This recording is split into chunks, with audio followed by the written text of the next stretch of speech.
Hey guys, welcome back. Today I'm going to be replacing the fake fireplace mantle above our wood stove. Now it wasn't done well, you can tell it's just a board nailed on there. I'm going to be replacing it with a solid wood fireplace mantle and it's going to look beautiful. So stick around, I'll show you guys how I do this. Now to start, I had to make a few modifications because the entire wall there wasn't built right. We're actually going to be hanging our TV above this, so I expanded it slightly, and I'm also going to be insulating this so that it doesn't get the TV too hot when we're using the wood stove. I also put in a few extra boards for the TV mount so I could easily mount that without having to try to find the studs. Now for our fireplace mantle, I'm going to be using my Woodland Mills sawmill to cut that, and I'm going to get quite a bit of lumber off just this one log. But this wouldn't be a good DIY video if you had to have a sawmill in order to do it, because not many people have these sawmills. So what I would recommend is checking throughout your area. I've seen a lot of posts on Facebook Marketplace or Craigslist of people that cut lumber in their area with the sawmill, and they sometimes even cut the mantle custom made, so whatever size you need they can cut it that way. And the downside to cutting your own mantle, this is going to take a good 6 months at least to dry, so I'm going to have to wait quite a while before I can actually mount this on the wall, or else the mantle could end up shrinking or twisting and end up not looking quite right.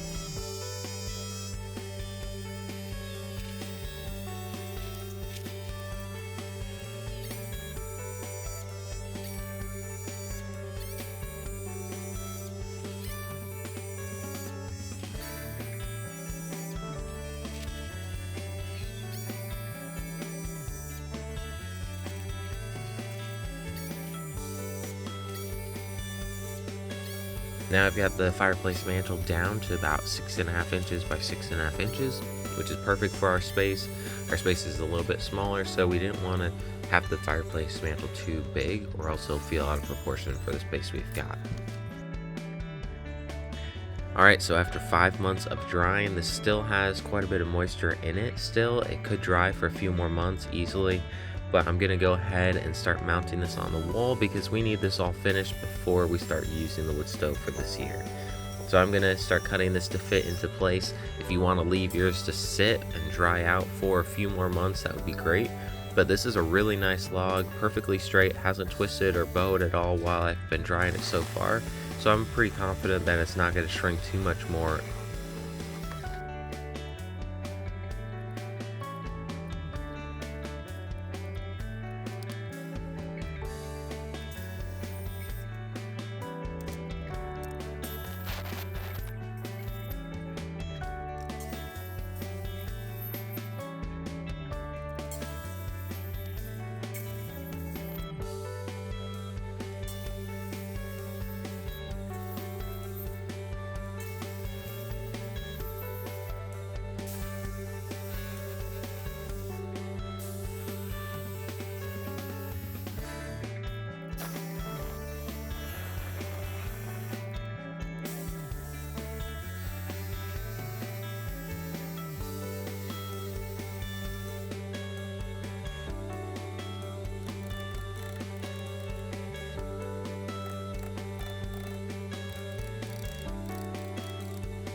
The fireplace mantle is now trimmed to size, it fits in really nice, but we really like the look of the rough sawn beam and we don't want to take that away too much.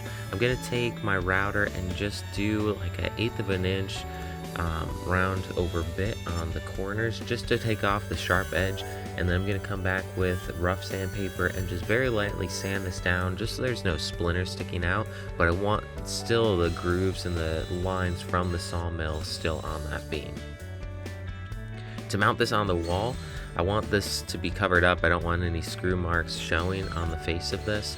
So I'm going to drill down those holes and I'm going to later fill these in with wooden tabs to almost look like the old barns, how they were built with beams and the wooden pins to hold everything together. So I'll put in a few screws through those holes to hold it in place, and then I'll toenail a few screws on the top and bottom of this into the backing board that I put in there just a few minutes ago.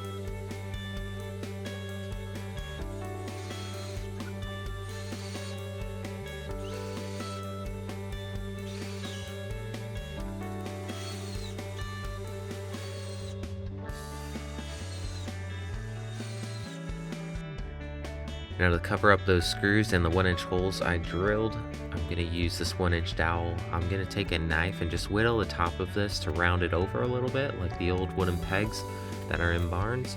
And then I'm going to cut this off, and I'll have to make 4 of these to cover up the 4 holes.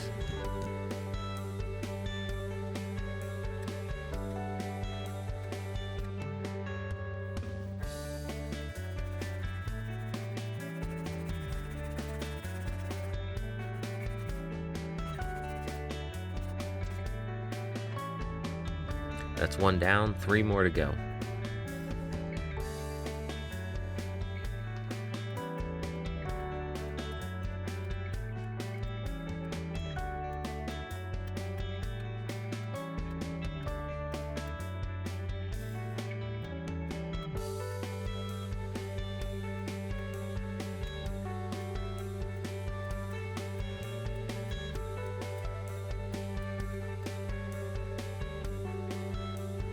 Now I'm going to go test them out and see how they fit. I'm going to be using some super glue or CA glue to hold these in place. They're really tight as it is to hammer into the hole, but the glue will keep it in there for sure.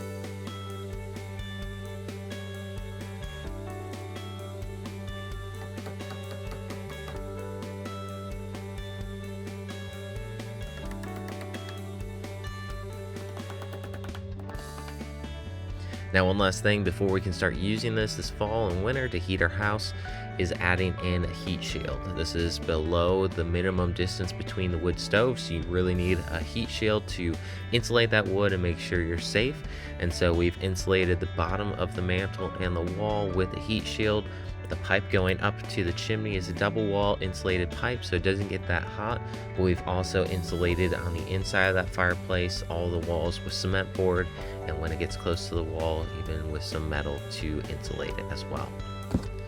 I would just recommend, if you have any concerns, if you're too close to the wood stove, check out the specs for each wood stove and any codes in your area. We're going to be using this wood stove constantly through the winter, so if you use this just as a decoration, you don't have to worry about it. Like I mentioned before, this beam has a bit of moisture still in it that I want it to fully dry, but once that's fully dry, after a few more months, I'm going to come back with some wood finish and seal that off to protect the wood for a long time. Alright guys, that just about finishes up the video for today. I hope you enjoyed this one. If you did, hit that like button down below, and don't forget to subscribe to the channel if you want to see more. Thanks so much for watching guys. I'll see you in the next one.